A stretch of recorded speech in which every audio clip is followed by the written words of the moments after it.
ஆண்டு ஒப்பிட்டு பாருங்க. அதிமுக ஆட்சியில அதிமுக கொரோனா ஆண்டு ஒரு ஆண்டு வெளிவர முடியல காலகட்டத்தில் கூட விலைவாசி கட்டுப்பாட்டில் வச்சிருந்தோம். விலையை கட்டுப்பாட்டில் மக்கள் பாதிக்கல.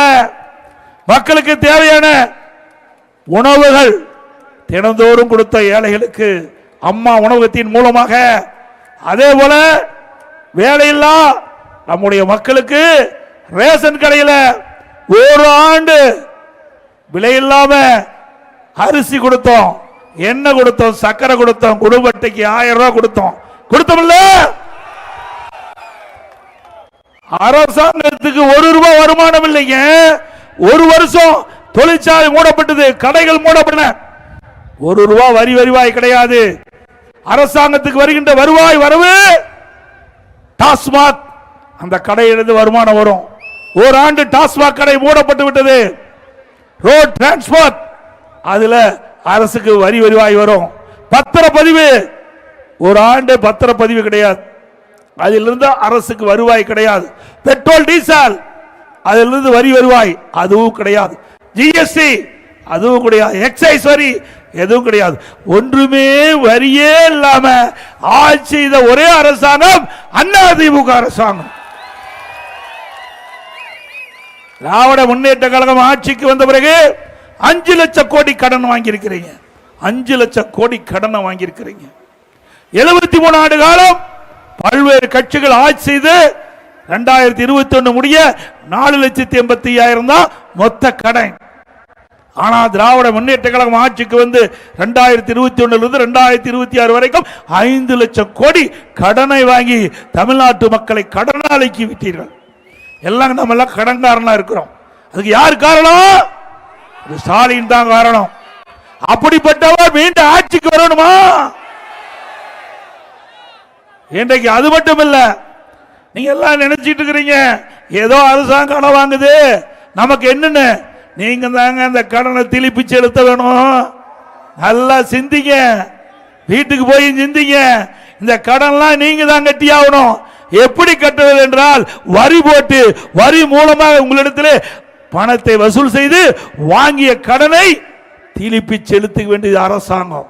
சிந்திச்சிங்க. அரசாங்கம் வாங்கின்ற ஒவ்வொரு ரூபாயும் உங்கள் தலைமையில் வந்து விழுந்து கொண்டிருக்கிறது என்பதை நீங்கள் எண்ணி பார்க்க வேண்டும்.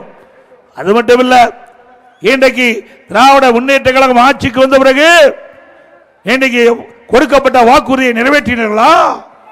2021 ஆண்டு 525 அறிவிப்புகள் வெளியிட்டாங்க. நம்ம கிராமத்தில் ஏரி குளம் குட்டை அங்க எல்லாம் வேலை பணி நடக்கும். 100 நாள் வேலை திட்டத்தை 150 நாளா உயர்த்தினாங்களாமா? 100 நாள் வேலை திட்டத்தில் பணிபுரிகின்ற ஊழியருக்கு சம்பளம் உயர்த்தினாங்க, அதுவும் உயர்த்தல. 100 நாள் வேலை திட்டத்தை 180 நாளாக உயர்த்தினாங்களா? செய்யல. அதோட இன்றைக்கு ஒவ்வொரு குடும்பத்திற்கும் 100 ரூபாய் கேஸ் மானியம் கொடுப்பதா சொன்னாங்க. கொடுத்தாங்களா? ஒவ்வொரு குடும்பத்திற்கு கூடுதலா 1 கிலோ சக்கரை ரேஷன் கடையில் கொடுப்பதா சொன்னாங்க. கொடுத்தாங்களா? பெட்ரோல் டீசல் குறைப்பு குறைச்சாங்களா? அது மட்டுமல்ல, நம்முடைய மாணவ செல்வங்கள் கல்வி கற்பதற்கு வங்கியில கடன் வாங்கினாங்க. கடனை கட்டாங்களா? அந்த கடன் ரத்து பண்ணாங்களா? ஆக ஒண்ணுமே செய்யல. எப்பொழுது பார்த்தாலும் ஸ்டாலின் பேசுறாரு. எல்லாம் பெண்கள் நிறைய வந்து அமர்ந்திருக்கிறீங்க, சிந்திச்சு பாருங்க.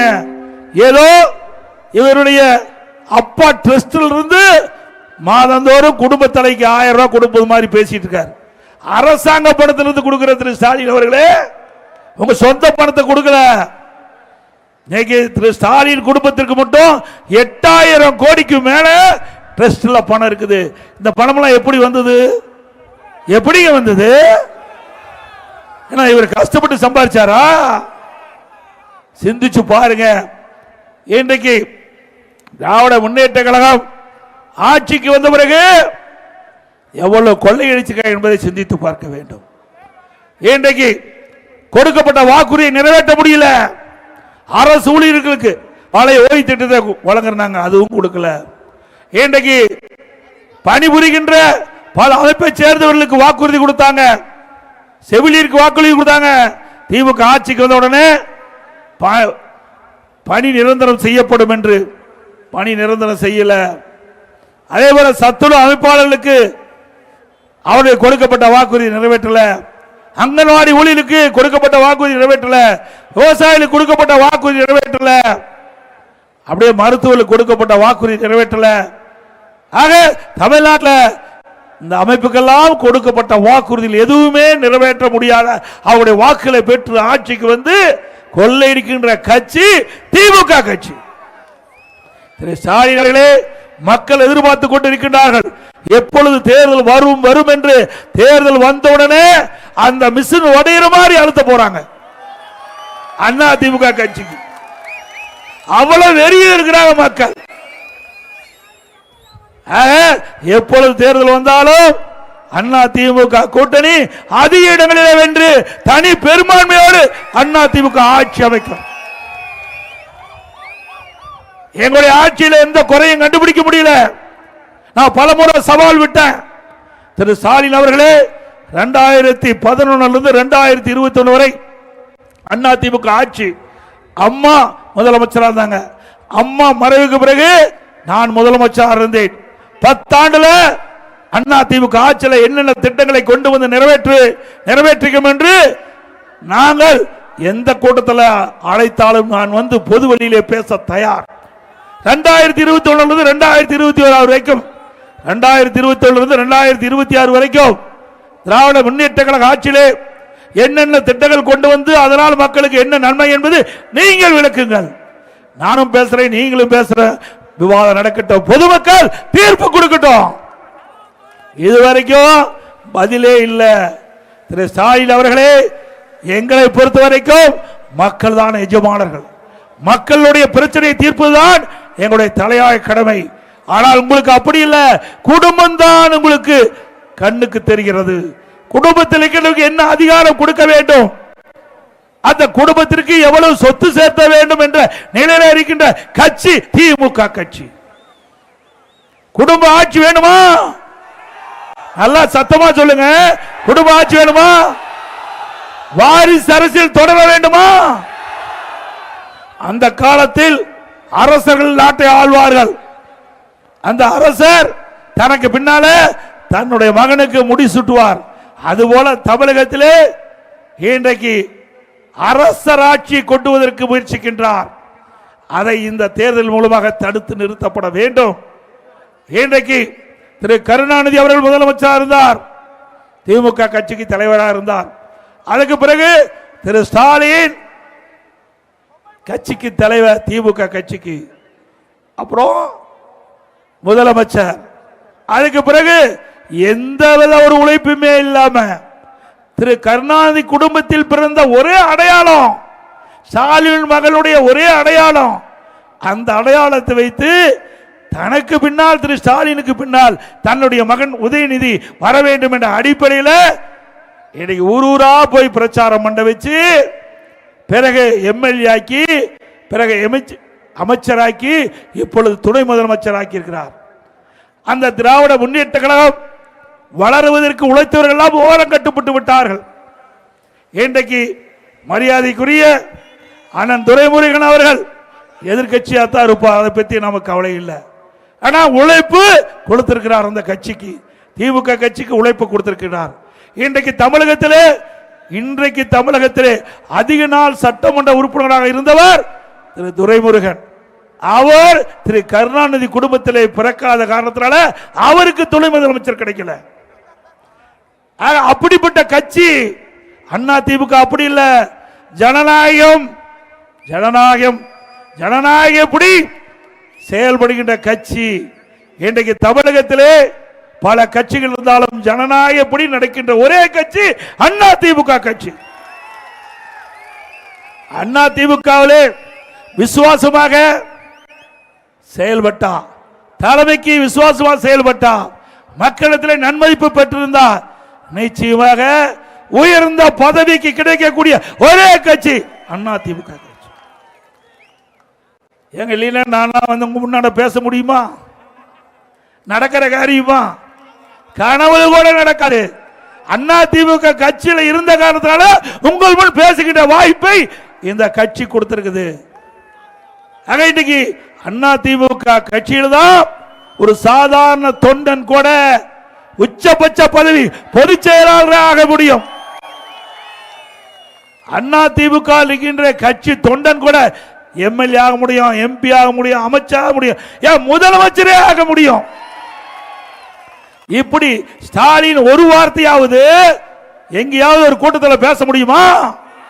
திராவிட முன்னேற்ற கழகத்திலே விசுவாசமாக உழைத்தவர்கள் அவர்களுக்கு உச்சபட்ச பதவி திமுக தலைவர் பதவி கிடைக்கும்.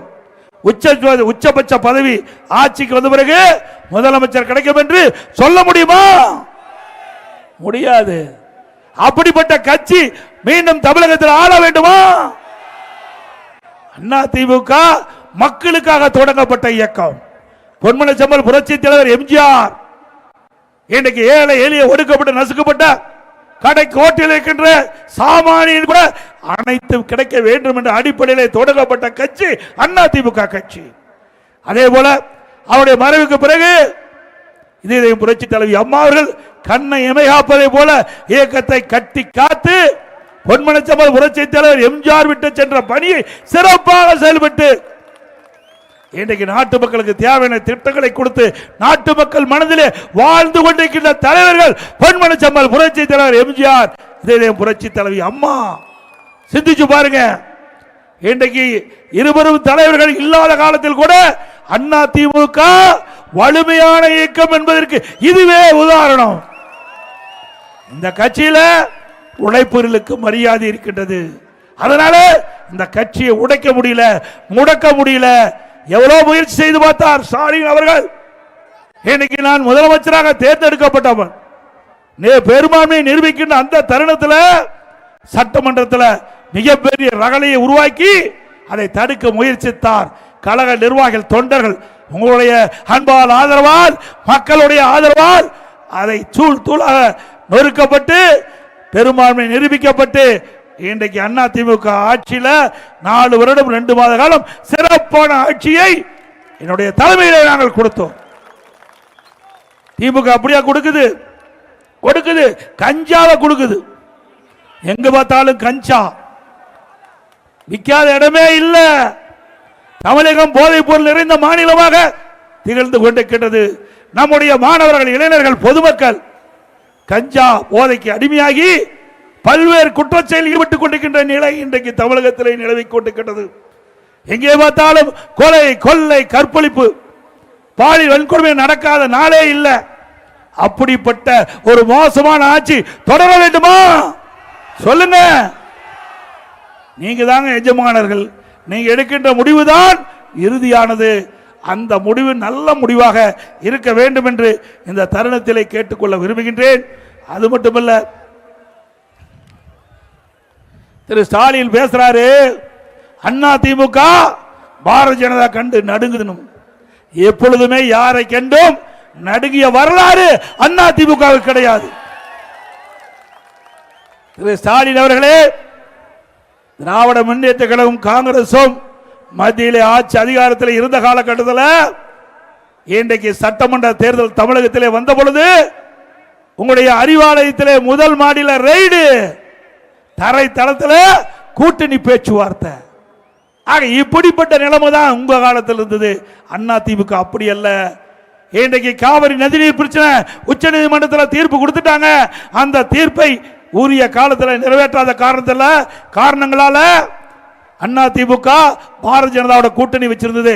அந்த காலகட்டத்தில் கூட நாங்க மக்கள் நம்முடைய விவசாயிகளுடைய உரிமைகளை பெறுவதற்கு உச்ச நீதிமன்றம் அளித்த தீர்ப்பை விரைவாக செயல்படுத்த வேண்டும் என்று 22 நாட்கள் நாடாளுமன்றத்தில் முடக்கி நம்முடைய விவசாய பெருமுறை மக்களுடைய உரிமையை பாதுகாத்த அரசாங்கம் அண்ணா திமுக அரசாங்கம், அண்ணா திமுக கட்சி.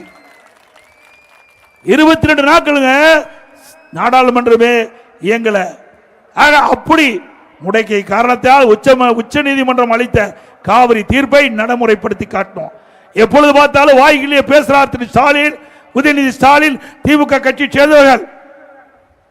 நீட்டை திராவிட முன்னேற்ற கழகம் ஆட்சிக்கோட நீட் தேர்வு ரத்து என்று சொன்னார். ரத்து செஞ்சாங்களா?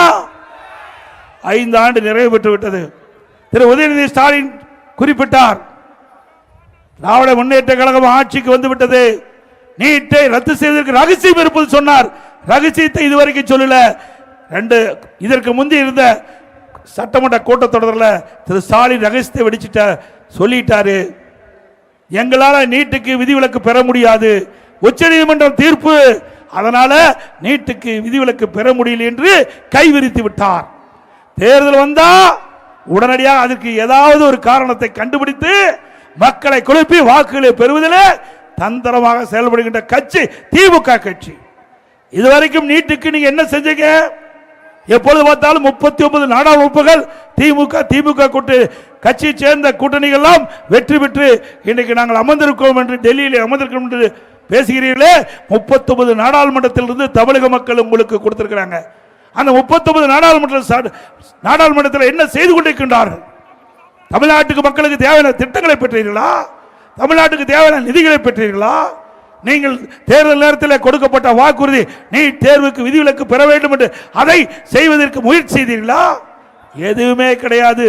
பேசுனா வெயிடு வந்துடும். அவ்வளவு கொள்ளையடிச்சு வச்சிருக்கிறாங்க. பயந்துகிட்டு வெளியில வீராப்பா பேசுறது, உள்ள பயம். திரு மோடி அவர்கள் பிரதமராக இருக்கின்ற காலகட்டம் திரு ஸ்டாலின் எதிர்கட்சி தலைவராக இருந்தாரு. திமுக தலைவர் அவர் மெட்ராஸ் சென்னைக்கு வந்த பொழுது கருப்பு பலூன் விட்டார். கருப்பு பலூன் விட்டார். இன்றைக்கு திரு ஸ்டாலின் ஆளுங்கட்சி முதலமைச்சராக வந்துட்டார். திரு மோடி அவர்கள் சென்னைக்கு வந்த பொழுது வெள்ளை குடை பிடிக்கிறார். வெள்ளை குடை பிடித்தார். வெள்ளை குடை பிடித்த வேந்தன் திரு ஸ்டாலின். என்னையா டிராமா நடிக்கிற? மக்களுக்கு ஒன்றும் தெரியாதா? எதிர்கட்சியா இருக்கும் போது ஒரு மாதிரி, ஆளுங்கட்சியா இருக்கின்றது ஒரு மாதிரி, இப்படி இரட்டை வேடம் ஓடுகின்ற கட்சி திமுக கட்சி. மக்கள் அடையாளம் கண்டு விட்டார்கள். இன்றைக்கு தமிழகத்திலே சட்ட ஒழுங்கு பாதிக்கப்பட்டு விட்டது. சட்ட ஒழுங்கு அடியோடு சீரழிந்து விட்டது. எங்கே பார்த்தாலும் கொலை, கொள்ளை, போதைப் பொருள் விற்பனை. இன்றைக்கு தமிழகத்தில் இன்றைக்கு காவல்துறை இருக்கின்றதா என்ற ஒரு கேள்வி மக்களிடத்திலே எழும்பிருக்கின்றது. பெண்களுக்கு பாதுகாப்பு இல்லை. நம்முடைய பாட்டிமார்களுக்கு கூட பாதுகாப்பு இல்லாத ஒரு சூழ்நிலை இந்த ஆட்சியில் பார்க்க முடியும்.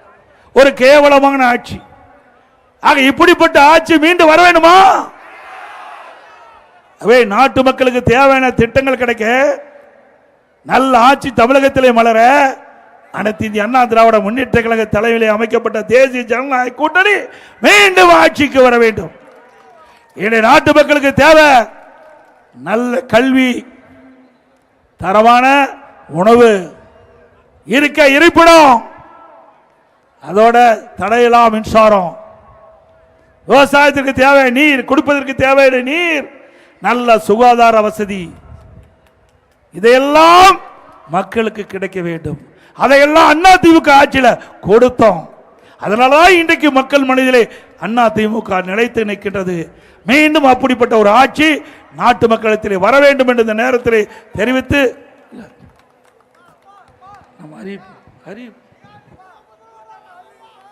அதோட நாம பல அறிவிப்புகளை வெளியிட்டிருக்கிறோம். அண்ணா திமுக ஆட்சிக்கு வந்தா என்னென்ன திட்டத்தை கொண்டு வந்து நிறைவேற்றுவோம் என்று மக்களிடத்திலே வாக்குறுதி கொடுத்திருக்கின்றோம். முதல் வாக்குறுதி, எல்லா குடும்ப அட்டையில் இருக்கின்ற குடும்ப தலைவிக்கு மாதந்தோறும் 2000 ரூபாய் வழங்கப்படும். நாம 2000 ரூபாய் சொன்னதுதான், 10 அறிவிப்பு வெளியிட்டோம். உடனே ஸ்டாலின் பயந்து போய் குடும்பத்துக்கு 5000 ரூபாய் கொடுப்பதா கொடுத்திருக்கிறார். இது யாரு கொண்டு கொடுக்க சொன்னது? அண்ணா திமுக அழுத்தத்தில் தான் 5000 ரூபாய் கொடுத்திருக்கிறாங்க. ஸ்டாலின் எடுத்து கொடுக்கல. அண்ணா திமுக அறிவிக்கப்பட்ட அறிவிப்புக்கு பயந்து ஸ்டாலின் அவர்கள் இந்த உரிமை தொகையில பெற்றோர்களுக்கு 5000 ரூபாய் கொடுத்திருக்கிறார். அதே போல இப்பொழுது பெண்கள்லாம் நகர பேருந்துல கட்டணம் இல்லாம பயணம் செய்யறாங்க. அதே போல இனி ஆண்களும் நகர பேருந்துல கட்டணம் இல்லாம பயணம் செய்யலாம். ஆனா ஏழைகள் அனைவருக்கும் வீடு, வீடு இல்லாத ஏழைகளுக்கு அண்ணா திமுக ஆட்சி அமைந்தவுடன் அண்ணா திமுகவே நிலத்தை வாங்கி காங்கிரீட் வீடு கட்டி கொடுக்கப்படும்.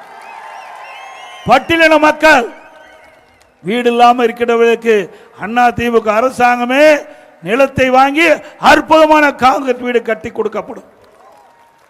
100 நாள் வேலை திட்டம் 150 நாளாக உயர்த்தப்படும். இப்ப 125 நாளா மத்திய அரசு உயர்த்தப்பட்டு விட்டது. அதை 150 நாளா உயர்த்துவோம். இன்னைக்கு நம்முடைய கிராமத்திலிருந்து நகரத்திலிருந்து ஏழை குடும்பத்தை சேர்ந்தவர்கள் வேலைக்கு போறாங்க. உரிய நேரத்துக்கு வேலைக்கு போகணும். வேலை முடிந்து பணி முடிந்து வீடு திரும்ப வேணும் உரிய நேரத்தில். அதற்காக அம்மா இருசக்கர வாகனம் 5 லட்சம் பேருக்கு வழங்கப்படும். ஒவ்வொரு அம்மா இருசக்கர வாகனம் வாங்க 25,000 ரூபாய் மானியம் வழங்கப்படும். அதே போல நம்முடைய மாணவ செல்வங்கள் கல்வி கற்பதற்கு வங்கியில வாங்கிய கடன் அரசாங்கமே செலுத்தும். இன்னைக்கு வாழ்வாதார உதவியாக ஆண்டுக்கு ஒரு குடும்பத்திற்கு 3 கேஸ் சிலிண்டர் வழங்கப்படும். அதுபோல நம்முடைய ஜல்லிக்கட்டு, அந்த ஜல்லிக்கட்டு வீரர்களுக்கு ஏதாவது இன்றைக்கு அந்த காளைகள் நாள் உயிரிழப்பு ஏற்பட்டால் அவர் குடும்பத்துக்கு 10 லட்சம் ரூபாய் கொடுக்கப்படும். அந்த ஜல்லிக்கட்டு வீரர்களுக்கு இன்சூரன்ஸ் காப்பீடு செய்யப்படும். ஜல்லிக்கட்டிலே கலந்து கொண்ட காளைகளுக்கு இன்சூரன்ஸ் செய்யப்படும். சிறுபான்மை வகுப்பை சேர்ந்த மகளிர் சுய தொழில் தொடங்க பெற்ற வட்டிலா கடன் மற்றும் மாற்றுத்திறனாளிகளுக்கு கூட்டுறவு வங்கியில் வாங்கிய கடன் தள்ளுபடி செய்யப்படும். நடபாதையில் நகரத்தில் நடபாதையில் கடை வச்சிருப்பாங்க. அந்த கடை வைத்திருக்கின்ற ஓரத்தில் கடை வைத்திருக்கின்றவர்கள் கூட்டுறவு வங்கி வாங்கிய கடன் தள்ளுபடி செய்யப்படும்.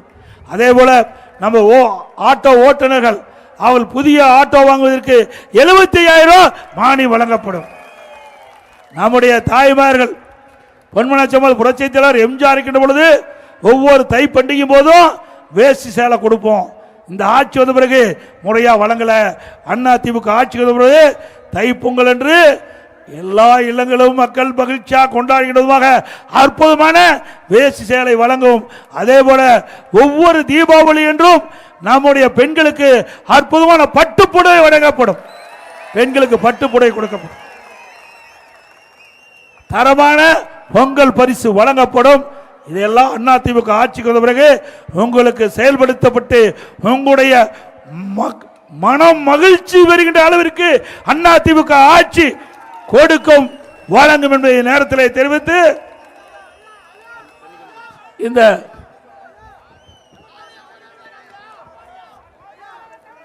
சிறப்பான நிகழ்ச்சியில் கலந்து கொண்டுள்ள மரியாதைக்குரிய முன்னாள் அமைச்சர் சகோதரர் பெஞ்சமின் அவர்களே, முன்னாள் அமைச்சர் சகோதரர் ரஹீம் அவர்களே, அமைப்பிச்சார் திரு திருவேக்கேடு ஸ்ரீனிவாசன் அவர்களே, இந்த நிகழ்ச்சியில் பங்கு பெற்றிருக்கின்ற கழகத்துடைய நிர்வாகி திரு பி ஜேம்ஸ் என்ற ராஜ் விக்னேஷ் அவர்களே, திரு கே வெங்கடாஜலாபதி அவர்களே, திரு ஜி கே இன்பராஜ் அவர்களே, திரு எம் சமலரசன் அவர்களே, திரு கே வி சுபா தேவராஜன் அவர்களே, திரு டி வேலாயுதம் அவர்களே, திரு கண்ணதாசன் மாமன்ற உறுப்பினர் அவர்களே, திரு கார்த் பேகம் அவர்களே, திரு ஆர் சுப்பிரமணியம் அவர்களே, திரு ஜி வி செந்தில்குமார் அவர்களே, திரு டி ஆர் ரமேஷ் அவர்களே, திரு எஸ் மனோகரன் அவர்களே, திரு வடகரை மு சுந்தர் அவர்களே, திரு ஜி குணசேகரன் அவர்களே, திருமதி ஆதிலட்சுமி அவர்களே, திரு டி தானியல் ஜெயபராஜ் அவர்களே, திரு டி கே பாலாஜி அவர்களே, திரு ஜி கே எழில் அவர்களே, திரு பி கே செல்வம் அவர்களே, திரு சந்தோஷ்குமார் அவர்களே, திரு டி கிஷோர்குமார் அவர்களே, நம்முடைய கூட்டணியில் அங்கம் வைக்கின்ற பாஜக மாவட்ட தலைவர் திரு ஜி பாஸ்கர் அவர்களே, பாஜக மாநில செயல் உறுப்பினர் திரு சென்னை சிவா அவர்களே, பாஜக மாவட்ட பொதுச்செயலாளர் திரு குமரன் அவர்களே, பாமக மாவட்ட செயலாளர் சகோதரர் திரு ஆர் சிவபிரகாஷ் அவர்களே, பாமக மாவட்ட தலைவர் திரு பி எஸ் சபாபதி அவர்களே, தமிழ் மாநில காங்கிரஸ் மாவட்ட தலைவர் திரு இ கே அருண்குமார் அவர்களே, தமாக மாநில இணைச் செயலாளர் திரு வினோபாத் அவர்களே, தமாக மாநில செயலர் திரு வி மாரிமுத்து அவர்களே, புரட்சி பாரத மாவட்ட செயலர் கே வி எம் குமார் அவர்களே மற்றும் அமமுக மாவட்ட கழகத்துடைய பொறுப்பாளர்களே, நிர்வாகிகளே மற்றும் நிகழ்ச்சியில் பங்கு பெற்றுகின்ற திரு முன்னாள் எம்பி திரு வேணுகோபால் அவர்களே, வரி இருந்து சிறப்பித்துக் கொண்டிருக்கின்ற முன்னாள் உள்ளாட்சி அமைப்பை சேர்ந்த பொறுப்பாளர்களே, முன்னாள் கூட்டுறவு சங்க நிர்வாகிகளே, வரி இருந்து சிறப்பித்துக் கொண்டிருக்கின்ற கழக உடன்பிறப்புகளே, கூட்டணி கட்சி சேர்ந்த நிர்வாகிகளே, தொண்டர்களே, பத்திரிகையாளர் ஊடக நண்பர்களே, பெரியவர்களை தாய்மொழி அத்தனை பேருக்கும் நன்றி தெரிவித்து அதோட அடுத்த வருகின்ற சட்டமன்ற பொதுத் தேர்தலில் கழக வேட்பாளர்கள் வெற்றி பெறுவதற்கு உங்களுடைய பொன்னான வாக்களை இரட்டை சின்னத்திலே வாக்களித்து வெற்றி பெற செய்யுங்கள். ஒருவேளை கூட்டணிக்கு சென்றால் அந்த கட்சியுடைய சின்னத்துக்கு வாக்களிக்கல் என்று கேட்டு மக்களை காப்போம், தமிழகத்தை மீட்போம். மக்களை தமிழகத்தை மக்களை தமிழகத்தை மக்களை தமிழகத்தை ஸ்டாலின் மாடல் அரசு, ஃபெயிலியர் மாடல் அரசு. Bye bye Stalin. நன்றி, வணக்கம். நம்முடைய வந்திருக்கின்ற நிர்வாகிகள், தொண்டர்கள், பொதுமக்கள் பத்திரமாக வாகனத்தில் வீடு போய் சேர வேண்டும் என்று அன்போடு கேட்டு விடைபெறுகின்றேன். நன்றி, வணக்கம். அதோடு இந்த எழுச்சி பயண நிகழ்ச்சியை சீரும் சிறப்போடும் மிக எழுச்சியாக சிறப்பாக ஏற்பாடு செய்த அருமைச்சோர் மாவட்ட செயலாளர் மூர்த்தி அவர்களுக்கும் அவரோடு இணைந்து பணியாற்றிய கழக நிர்வாகிகளுக்கும் தொண்டர்களுக்கும் கூட்டணி கட்சி சேர்ந்த நிர்வாகிகளுக்கும் தொண்டர்களுக்கும் நன்றி, வணக்கம்.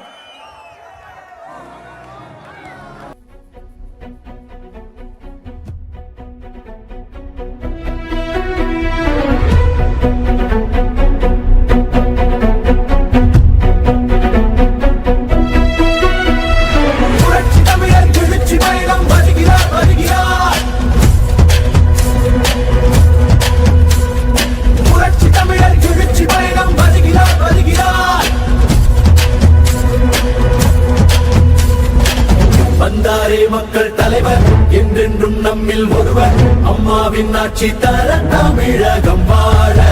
தீமையை போக்கும் தலைவர், தன்னலம் இல்லா தலைவர், புரட்சி தலைவர் வழி ஆட்சி கொடியேற்ற. போராடும் சிங்கம்தான், போற்றும் நாடேதான், பாட்டாளி மக்கள் எல்லாம் நம்பும் தங்கம்தான். அன்பான நெஞ்சம்தான், அன்புக்கில்ல பஞ்சம்தான், வெற்றிய அள்ளித்தரும் நம்ம சொந்தம்தான். கூரை போக்கி நம்ம தமிழகம் நம்மை காத்து சொன்னதை கையில் சேர்த்து மக்களின் காவல் காப்போம் தமிழ்.